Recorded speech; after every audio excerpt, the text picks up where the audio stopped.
Morning बच्चों अभी अभी आपकी छुट्टियां समाप्त हुई हैं और आप लोगों के फर्स्ट यूनिट टेस्ट अभी अभी समाप्त हुई थी।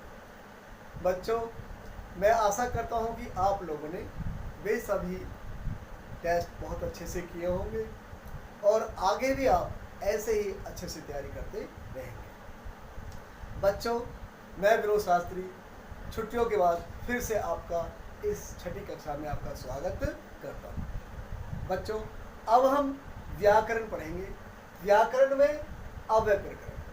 बच्चों, सबसे पहले हम व्याकरण की परिभाषा लिखेंगे कि व्याकरण किसे कहते हैं।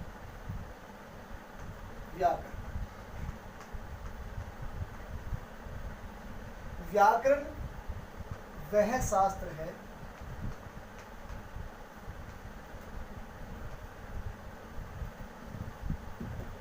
व्याकरण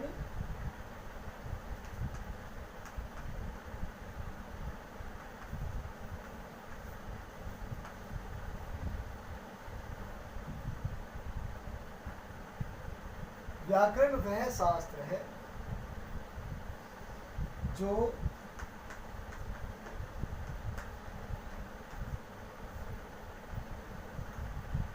किसी भाषा को शुद्ध लिखना, शुद्ध बोलना,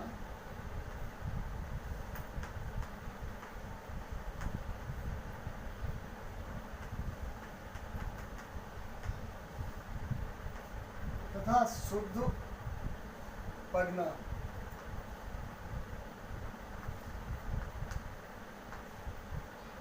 सिखाता है।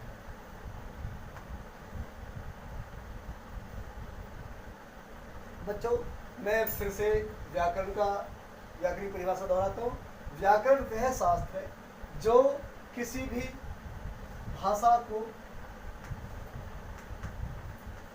शुद्ध लिखना, शुद्ध बोलना, शुद्ध पढ़ना सिखाता है। बच्चों, व्याकरण वह शास्त्र है जो किसी भी भाषा को शुद्ध लिखना, शुद्ध बोलना तथा शुद्ध पढ़ना सिखाता है।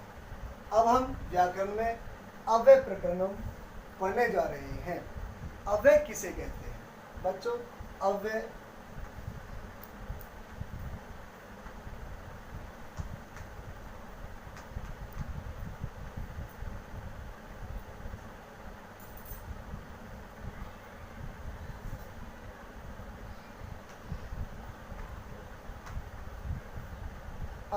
वे शब्द जिनमें लिंग, वचन, व्यक्ति,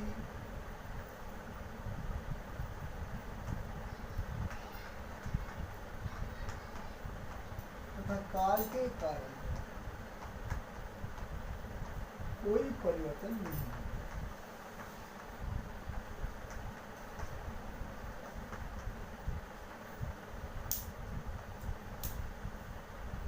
कोई परिवर्तन नहीं होता है।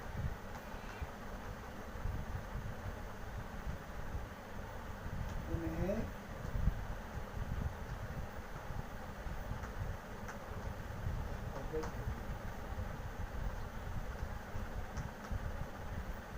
बच्चों, दोबारा से रिपीट करता हूँ। अव्यय किसे कहते हैं? वे शब्द जिनमें लिंग, वचन, विभक्ति तथा काल के कारण कोई परिवर्तन नहीं होता है, उन्हें अव्यय कहते हैं। बच्चों, इन अव्ययों का वाक्यों में प्रयोग करते समय ही पता चलेगा कि हम व्याकरण में जो जो शब्द आ रहे हैं उनमें क्या क्या परिवर्तन हो रहा है या परिवर्तन नहीं हो रहा है। अव्यय पदों में हम वाक्य प्रयोग करते समय देखेंगे कि कोई परिवर्तन नहीं होता। मैं कुछ पंक्तियां पढ़ने जा रहा हूँ, ध्यान सुनिए। पुरा एक है राजा सह यदा राज्यम करोति इसमें तदा राज्ये सुखम आसी सह प्रजानां कल्याणाय अहर्निशं कार्यं करोति इसमें सह रात्रौ वेशम परिवर्तय यत्र तत्र सर्वत्र भ्रमते इसमें। तो बच्चों, इन लाइनों में पुरा, यदा, तदा, अहर्निशम, यत्र तत्र, सर्वत्र और च, ये अव्यय पद है। इनमें कोई परिवर्तन नहीं हुआ, नहीं इनमें कोई विभक्ति है, नहीं इनमें कोई वचन है, नहीं इनमें कोई लिंग है। तो अतः हम कहेंगे कि इन पदों के अंदर, इन शब्दों के अंदर कोई परिवर्तन नहीं होता है। बच्चों अब मैं कुछ अव्यय पद बोर्ड पर लिखने जा रहा हूँ, आप ध्यान से सुनेंगे और देखेंगे।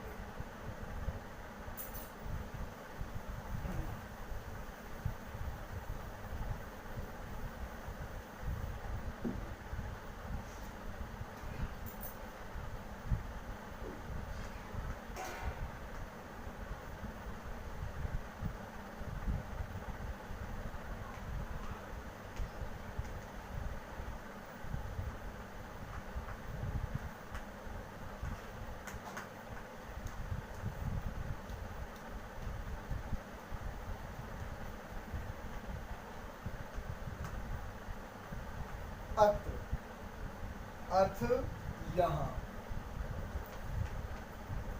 अत्र अर्थ यहाँ। वाक्य प्रयोग सह अत्र आगच्छति। बच्चों ध्यान से देखिए, इस वाक्य को ध्यान से देखो। मैंने अत्र अव्यय, जिसका अर्थ है यहाँ। अब इसका वाक्य प्रयोग देखिए, सह। अब ये जो मैंने वाक्य को प्रयोग किया है, इसमें कोई परिवर्तन नहीं आया, इसमें कोई व्यक्ति का या कोई वचन का कोई प्रयोग नहीं किया गया है। दूसरा, तत्र वहाँ,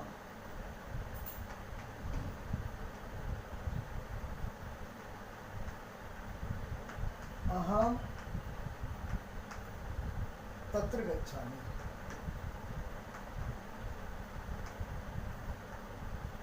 बच्चों ध्यान से सुनो, अत्र यहाँ, सह अत्र आगच्छति, वह यहाँ आता है, तत्र वहाँ, अहम तत्र गच्छामि, मैं वहाँ जाता हूँ। बच्चों ध्यान से सुनो, यहाँ पे सह प्रथम पुरुष है और यहाँ प्रथम पुरुष के अनुसार प्रथम पुरुष की क्रिया का प्रयोग किया गया है। नीचे सेकंड सेंटेंस में अहम तत्र गच्छामि, मैं वहाँ जाता हूँ, यहाँ अहम उत्तम पुरुष है, उत्तम पुरुष की ही क्रिया का प्रयोग किया गया है। अब यहाँ दोनों अवस्थाओं में देखेंगे कि आप अत्र और तत्र में कोई परिवर्तन नहीं किया गया, अतः हम कहेंगे कि अत्र और तत्र अव्यय पद है। कुत्र, कहाँ, त्वं कुत्र गच्छसि,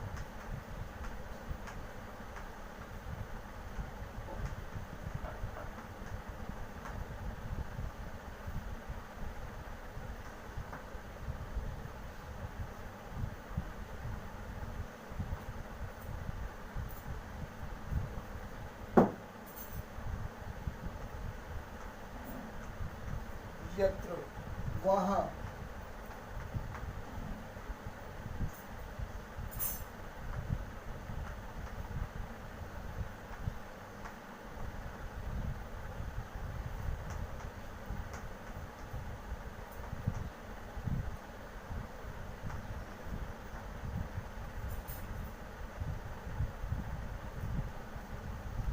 तो बच्चे देखेंगे आप लोग, मैंने यहाँ पर 4 अव्यय पद लिखे हैं।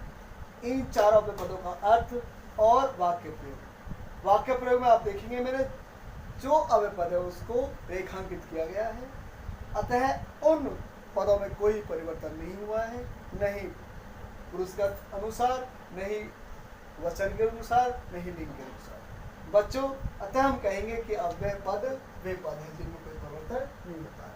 अब मैं कुछ प्रश्न लिखने जा रहा हूँ, आप ध्यान से देखिए, आपको उनके उत्तर स्वयं लिखने हैं। प्रश्न नंबर 1,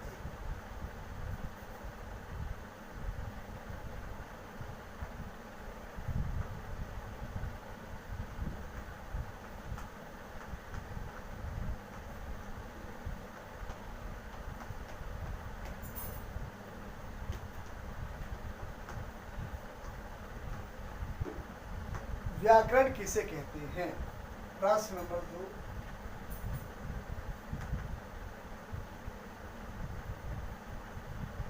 अव्यय किसे कहते हैं?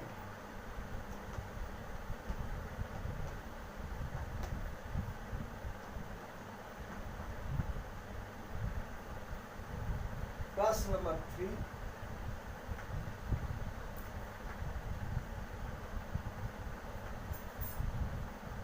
कुछ अव्यय पदों को लिखकर वाक्य करो।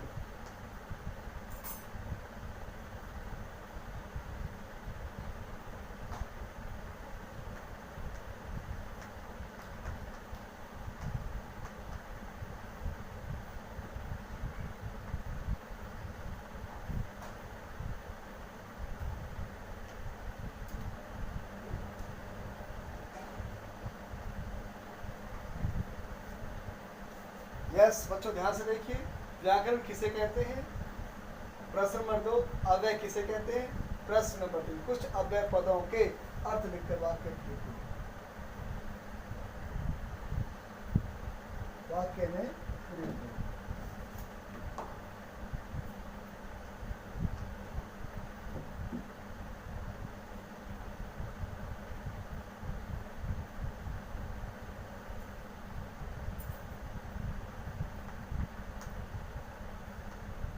बच्चों, आपको इन प्रश्नों के उत्तर स्वयं ही लिखने हैं। अब मैं और अव्यय पद आपके सामने बोर्ड पर लिखने जा रहा हूं।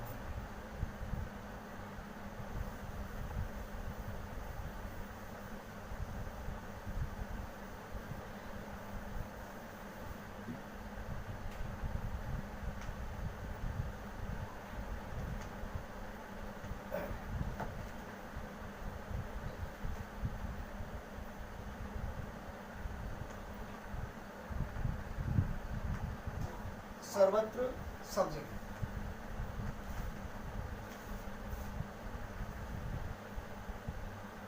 ईश्वर है,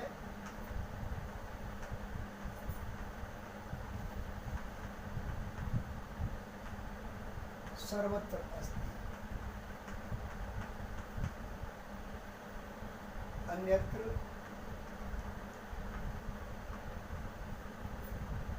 दूसरी जगह,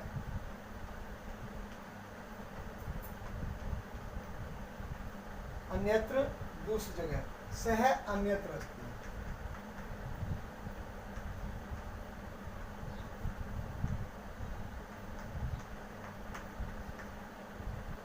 वह दूसरी जगह है, यदा तदा,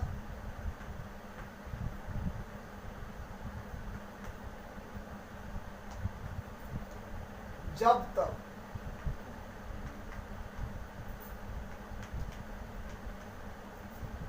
यदा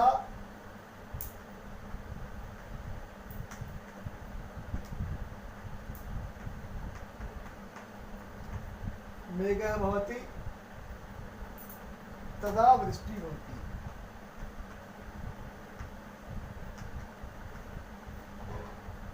तदा वृष्टि होती।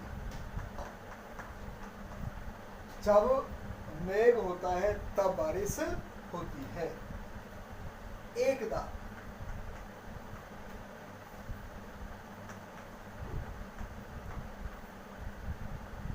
एक बार,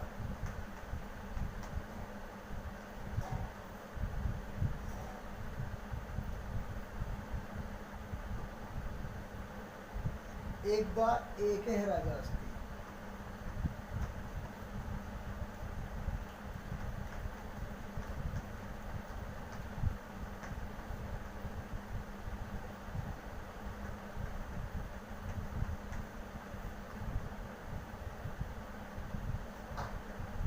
सदा, हमेशा।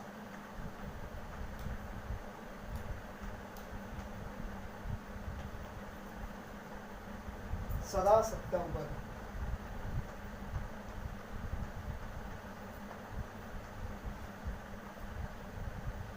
सदा सत्यम वद। तो बच्चों, इस तरह से मैं दोबारा से इनको दोहराता हूँ। अब ध्यान सुनिए। अव्यय अर्थ वाक्य, सर्वत्र, सब जगह, ईश्वर सर्वत्र अस्ति। मैं जो इसमें अव्यय पद है मैं उनको रेखांकित कर रहा हूँ। अब ध्यान से देखना। सर्वत्र, सब जगह, ईश्वर सर्वत्र अस्ति।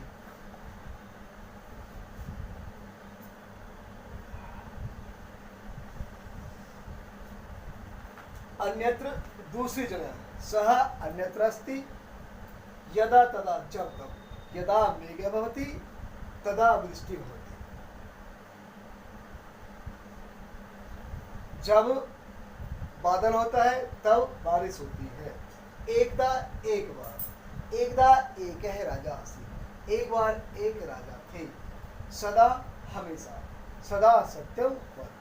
तो बच्चों इस तरह से मैं और अन्य अव्यय पद आपके सामने पढ़ रहा हूं, ध्यान से सुनिए। सदा हमेशा, सदा सत्यवद, हमेशा सत्य बोलो। सर्वदा हमेशा, सर्वदा परिश्रम करो, हमेशा परिश्रम करो। च और, राधा मीरा च घूमते, राधा और भी मीरा घूमते हैं। अपि भी, तुम अपि, तुम भी मेरे साथ चलो।